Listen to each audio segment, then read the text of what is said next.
மும்பை மாநகராட்சி தேர்தலில் போட்டியிடும் காங்கிரஸ் வேட்பாளர்களை ஆதரித்து கன்னியாகுமரி நாடாளுமன்ற உறுப்பினர் விஜய் வசந்த் வாக்கு சேகரிப்பில் ஈடுபட்டார். தமிழர்கள் வசிக்கும் வார்டு 174 போட்டியிடும் காங்கிரஸ் வேட்பாளர் ஈஸ்வரி வேலுவை ஆதரித்து விஜய் நகர் பகுதியில் பிரச்சார கூட்டம் நடைபெற்றது. இதில் சிறப்பு அழைப்பாளராக பங்கேற்ற விஜய் வசந்த் எம்பி கை சின்னத்தில் வாக்கு கேட்டு உரையாற்றினார். பெண் தான் ஒரு குடும்பத்துடைய முதுகெலும்புவாங்க. backbone of a family, not only the family, the backbone of the society also. And this is proven here. The entire gathering has proved that what is the power of you all.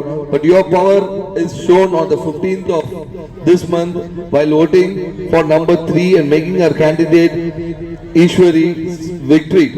That is what is very important now. And the BJP government, they are in a position to do anything to get the victory, but we should be very cautious. நம்மள ஜாக்கிரதையா இருக்கணும். ஏன்னா இவங்க என்ன வேணா பண்ணுவாங்க. அந்த ஜாக்கிரதை இருந்து நமக்கு என்ன தேவையோ நம்ம அதை கரெக்டாக நம்ம செய்ய வேணும் என்று சொல்லுவோம். பிகாஸ் ஒரு ஓட்டு தானே, அது வேண்டாம் அப்படின்னு சொல்லி விட்டோம்னா பல ஓட்டுகள் போயிடும். முன்னதாக அவருக்கு பட்டாசுகள் வெடித்து பேண்ட் வாத்தியம் முழங்க உற்சாக வரவேற்பு அளிக்கப்பட்டது.